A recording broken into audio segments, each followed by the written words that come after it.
Hello दोस्तों, प्रतिमा GS academy पे आप सभी का स्वागत है।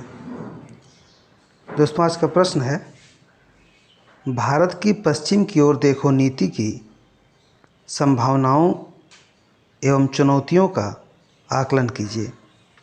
आप लोग लाइक करें, शेयर करें और जिन दोस्तों ने अभी तक हमारे चैनल को सब्सक्राइब नहीं किया वो सब्सक्राइब कर लें।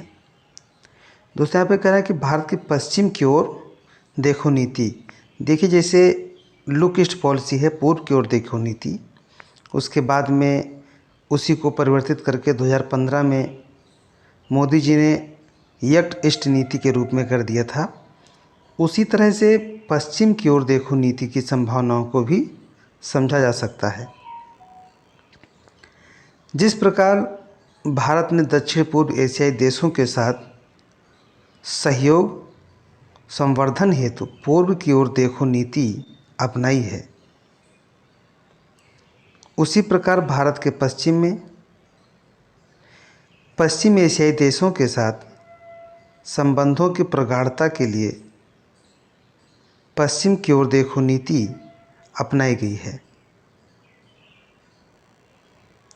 भारत की पश्चिम की ओर देखो नीति के लिए जहां अपार संभावनाएं हैं, वहीं कुछ चुनौतियां भी हैं। जैसे संभावनाएं क्या क्या हैं? पूरी दुनिया में, विशेषकर अमेरिका और कनाडा में तेल एवं गैस के बड़े भंडारों की खोज के परिणाम स्वरूप पश्चिम एशिया ट्रांस अटलांटिक बाजार से हटकर भारत, चीन, जापान एवं दक्षिण कोरिया में अपनी व्यापारिक संभावनाएं तलाश रहा है। ऐसे में परिवर्तित परिस्थितियों में पश्चिम एशिया नीति भारत के लिए अधिकतम लाभ की संभावनाओं से युक्त है।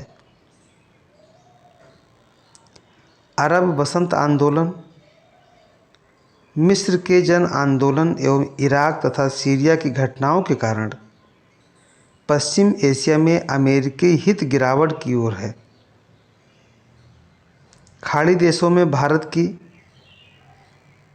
विश्वसनीयता जहां उनके लिए क्षेत्रीय नेतृत्व की संभावनाएं उपलब्ध कराता है।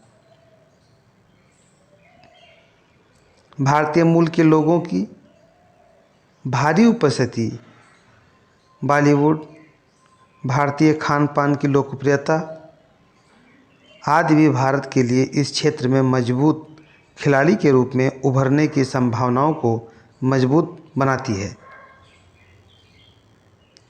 ईरान, सऊदी अरब, इजराइल, इराक, सीरिया एवं फिलिस्तीन भले ही परस्पर विरोधी गुट के हों, परंतु भारत के साथ सभी के मधुर संबंध हैं। ऐसे उदाहरण पूरी दुनिया में विरल है। यह भारत के लिए एक सकारात्मक वातावरण उपलब्ध कराता है।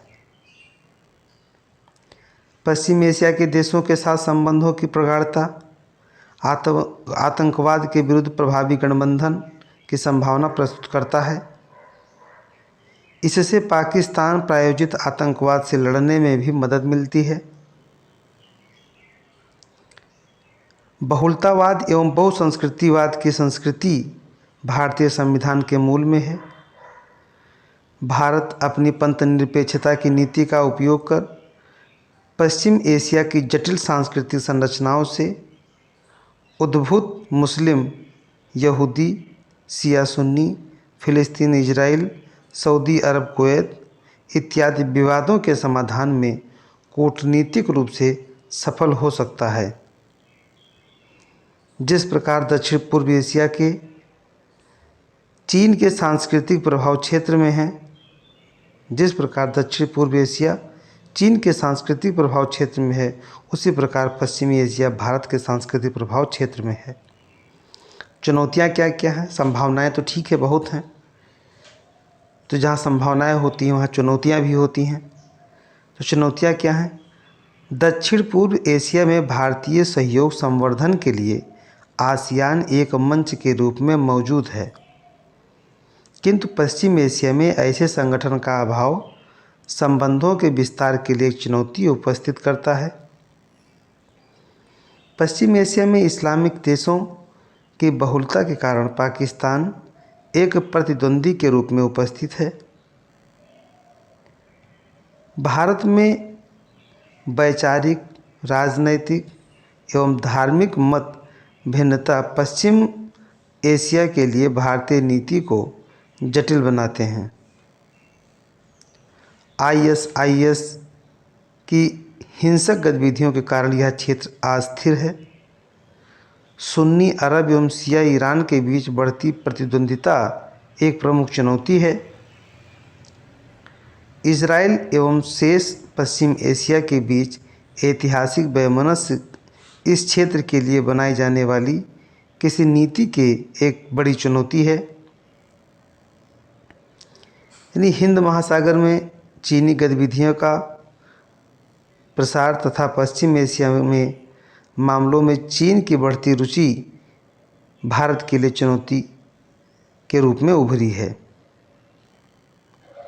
बेशक भारत की पश्चिम की ओर देखो नीति के समक्ष विविध प्रकार की चुनौतियां हैं, परंतु विविध के यहाँ पे आपको जब आपने संभावनाएं बता दिया, चुनौतियां बता दिया, तो अब एक बैलेंस करेंगे उसको कि बेशक भारत की पश्चिम की ओर देखो नीति के समक्ष विविध प्रकार की चुनौतियां हैं, किंतु संभावनाएं भी कम नहीं हैं। भारत की समावेशी नीति एवं सर्व स्वीकार्य वैश्विक कूटनीति को देखते हुए यह कहना कहीं से अतिशयोक्तिपूर्ण नहीं है कि वह इन चुनौतियों से पार पाने में सफल होगा। धन्यवाद। जय हिंद, जय भारत।